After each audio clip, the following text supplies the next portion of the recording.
யார் இந்த மஹ்தி அலைஹிஸ்ஸலாம்? இந்த மஹ்தி எப்பொழுது வெளிவருவார்? எங்கு வெளிவருவார்? அவர் வெளியாகி என்ன செய்வார்? அனைத்தையும் ஸல்லல்லாஹு அலைஹி வஸல்லம் தெளிவாக நமக்கு கற்றுத் தந்திருக்கிறார்கள். மஹ்தி அலைஹிஸ்ஸலாம் வரக்கூடிய காலம் முஸ்லீம்கள் அநியாயம் செய்யப்படும் காலமாக இருக்கு. முழு உலகத்திலும் முஸ்லீம்களுக்கு அநியாயம் நடக்கும். முஸ்லீம்களை பற்றி கவலைப்படக்கூடிய, முஸ்லீம்களை பற்றி அல்லாஹ்விடம் துஆ கேட்கக்கூடிய யாருமே இல்லாத காலம். ஸல்லல்லாஹு அலைஹி வஸல்லம் சொன்னார்கள், கடைசி காலத்தில் ஒரு மனிதர் வருவார், அவருடைய பெயர் எனது பெயராக இருக்கும். அப்படி என்றால் முஹம்மத், அவருடைய வாப்பாவுடைய பெயரும் எனது வாப்பாவுடைய பெயரும் ஒன்றாக இருக்கு. அப்துல்லா, எனது பரம்பரையில் தான் வருவார் அவர். அவருடைய பெயர் தான் மஹ்தி. மஹ்தி அலைஹிஸ்ஸலாம் என்று சொல்கிறோமே, மஹ்தி என்று, அந்த மஹ்தி தான் அவர். சொன்னார்கள் ஸல்லல்லாஹு அலைஹி வஸல்லம், அவர் எங்கிருந்து வெளியாகுவார்? கிழக்கு பக்கத்தில் இருந்துதான் வெளியாகுவார். இவர்தான் மஹ்தி என்று எப்பொழுது தெரியும்? இவர்தான் மஹ்தி என்று காபத்துல்லாஹுடைய ருக்னுல் யமானிக்கும் ஹஜ்ருல் அஸ்வதுக்கும் இடையில் தான் தெரியும். இப்பொழுதெல்லாம் தெரியாது. காபத்துல்லாஹுடைய 4 மூலைகள் இருக்கிறது. 4 மூலைகளில் ஒரு மூலைதான் ருக்னுல் யமானி, அடுத்த மூலைதான் ஹஜ்ருல் அஸ்வத். இந்த 2 தூண்களுக்கு இடையில் தான் நாம் ரப்பனா ஆதினா ஃபித் துன்யா ஹஸனா வ ஃபில் ஆখিরাতি ஹஸனா என்ற துஆவை ஓதுவோம். இந்த இடத்தில் தான் மஹ்தி என்பவர் யார் என்று தெரியும். ஸல்லல்லாஹு அலைஹி வஸல்லம் மஹ்தியை பற்றி சொன்னார்கள், நீதமான ஆட்சி செய்வார் மஹ்தி. முஸ்லிம்களுக்கு யாருமே இல்லாத காலம். எத்தனை வருஷம் ஆட்சி செய்வார் அதையும் சொன்னார்கள். அவர் ஆட்சி செய்யக்கூடிய காலம் 7 வருடம் தான். கடைசி காலத்தில் காபாவில் பாரி ஒரு பிரச்சனை வரும். அந்த பிரச்சனையுடைய நேரம் கிழக்கு பக்கத்திலிருந்து, கிழக்கு திசை என்றா காபத்துல்லாஹுடைய கிழக்கு திசை,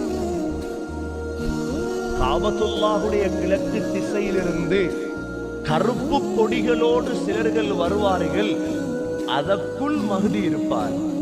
சொன்னார்கள் ஸல்லல்லாஹு அலைஹி வஸல்லம், நீங்க யாராவது மஹ்தி வந்துட்டார் என்று கேள்விப்பட்டால், கேள்விப்பட்டுட்டீங்க மஹ்தி வந்துட்டாரா மக்கால,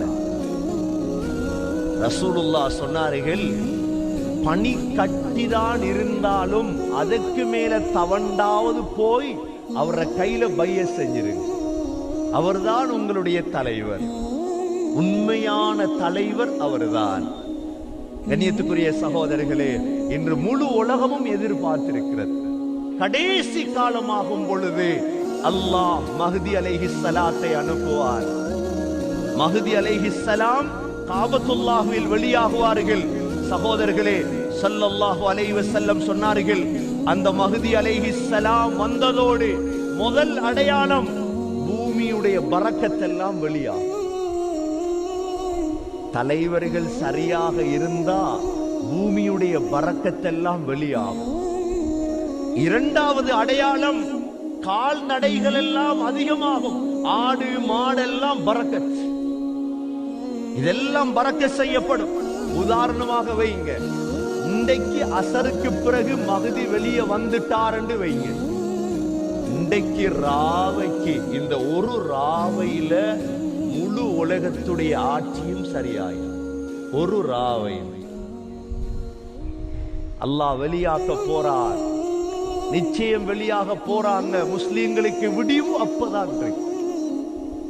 எனவே சகோதரர்களே, சொன்னாங்க ஸல்லல்லாஹு அலைஹி வஸல்லம், ஒரே ராவையில முழு உம்ம உம்மத்தையும் சரியாக்குவார் மஹ்தி அலைஹிஸ்ஸலாத்து வஸ்ஸலாம். மஹ்தி அலைஹிஸ்ஸலாம் இன்னும் உலகத்திற்கு வரவில்லை. கண்ணியத்துக்குரிய சகோதரர்களே, ஒன்றை விளங்கிக் கொள்ளுங்கள். எங்களை விட இஸ்லாம் தெரியும் யூதர்களுக்கு. எங்களை விட இஸ்லாம் தெரியும் யூதர்களுக்கு, கிறிஸ்தவர்களுக்கு. கிறிஸ்தவர்கள் என்ன, அந்நிய மதத்தினர்களுக்கு, முழு கிறிஸ்தவர்கள் யூதர்கள் எல்லோருக்கும் தெரியும். எல்லோருக்கும் தெரியும். குர்ஆனை படிக்கிறாங்க ஒவ்வொருத்தரும். நாங்க படிக்கல சகோதரர்களே. குர்ஆனை ஹதீஸை படிக்கல நாங்க. இந்த மஹ்தி அலைஹிஸ்ஸலாத்துடைய வருகையை பத்தி யூதர்களுக்கு தெரியும், கிறிஸ்தவர்களுக்கு தெரியும், எல்லோருக்கும் தெரியும். மஹ்தி என்ற ஒரு ஆள் வரப்போறார். கண்ணியத்துக்குரிய சகோதரர்களே, அதனாலதான் முஸ்லிம்களுக்குள்ளே சில குரூப்புகளை உருவாக்கி மஹ்தி என்கிறது போய் மஹ்தி வந்துட்டார் என்றெல்லாம் உருவாக்குறது சியோனிச அமைப்புகளுடைய சில விளையாட்டு என்பதாக உலமாக்கள் எழுதியிருக்கிறார். சகோதரர்களே, மஹ்தி அலைஹிஸ்ஸலாம் வந்ததோடு கியாமத்துடைய சின்ன அடையாளங்கள் முடிஞ்சது. மொத்தம் 131 சின்ன அடையாளங்கள்